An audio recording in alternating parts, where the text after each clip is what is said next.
بسم اللہ الرحمن الرحیم۔ میں محمد کاشف اقبال ہوں۔ گزشتہ ویڈیو میں ہم لوگوں نے محاورات، ضرب الامثال، مرکب الفاظ اور فقرے کو اچھی طرح سمجھا تھا کہ محاورات کیا ہوتے ہیں، ضرب الامثال اور محاورات میں کیا فرق ہوتا ہے، مرکب الفاظ کیا ہوتے ہیں اور فقرہ کسے کہتے ہیں۔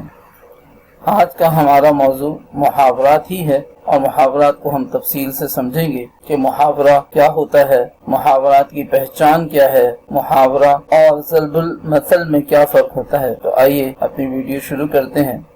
محاورہ کیا ہے؟ محاورہ کے لغوی معنی بات چیت اور بول چال کی، لیکن اصطلاح میں محاورہ اس خاص بات چیت کا نام ہے جس میں الفاظ اپنے اصلی معنوں میں استعمال ہونے کے بجائے مجازی یا فرضی معنوں میں استعمال ہوں۔ یعنی محاورے کے اندر یہ بات شامل ہے کہ وہ اپنے لفظی معنوں میں، اپنے لغوی معنوں میں استعمال نہیں کیے جا سکتے، بلکہ ان کے کچھ اور معنی ہی لیے جا رہے ہوتے ہیں۔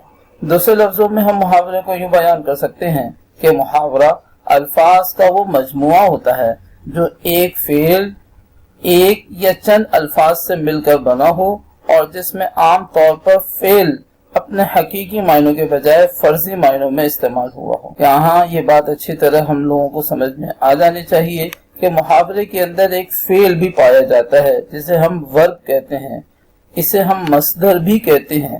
تو محاورے کے اندر فعل کا پایا جانا ضروری ہے۔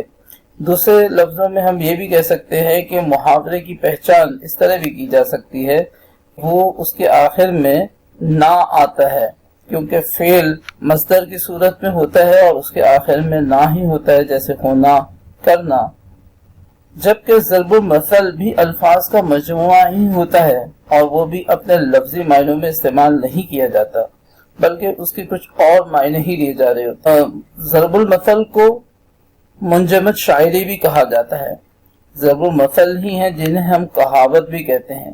یہ لوگوں کے تجربات ہی کا نچوڑ ہوتا ہے کہ کسی بھی موقع کے اوپر کسی واقعے کے ظہور پذیر ہونے پر کسی نے کوئی بات کہی ہو اور وہ آہستہ آہستہ مشہور ہوتے ہوئے تمام لوگوں تک پہنچ جائے۔ ضرب المثل کے عام طور پر جملے نہیں بنائے جاتے بلکہ ان سے متعلق کہانیاں اور اس قسم کی چیزیں ہی جو ہے وہ موجود ہوتی ہیں۔ یہاں یہ بات بھی اچھی طرح سمجھ لینی چاہیے کہ محاورہ قواعد کا پابند ہوتا ہے، محاورے میں تبدیلی نہیں کی جا سکتی۔ یعنی محاورہ اہل زبان نے جس طرح بنا دیے ہیں، جس طرح وضع کر دی ہیں، انہیں اسی صورت میں استعمال کرنا ضروری ہوتا ہے۔ ان کے الفاظ میں کسی قسم کی کوئی رد و بدل، کوئی تبدیلی نہیں کی جا سکتی۔ البتہ جملے کے اندر ایک فعل پایا جاتا ہے اور وہ فعل جو ہے وہ جملے کے اعتبار سے تبدیل کیا جا سکتا ہے۔ ہاتھوں کے طوطے اڑنا، یہاں محاورے کو ہم اس طرح تبدیل کر دیں، ہاتھوں کی مینا اڑنا یا ہاتھوں کی چڑیا اڑنا، یہ غلط ہوگا۔ اسی طرح اپنا الو سیدھا کرنا، یہاں اس محاورے کو یوں تبدیل کر دیں، اپنا گدھا سیدھا کرنا، تو محاورہ جو ہے وہ غلط تصور کیا جائے گا۔ محاورہ قواعد کا پابند ہے، جس طرح وضع کر دیا گیا ہے اسی طرح ہی بولنا اور لکھنا ضروری ہے۔ محاورے کے اندر جو فعل پایا جاتا ہے اس کے اندر جملے کے اعتبار سے رد و بدل کیا جا سکتا ہے۔ فعل ہمیشہ فاعل یعنی کام کرنے والا سبجیکٹ کے مطابق ہی آتا ہے۔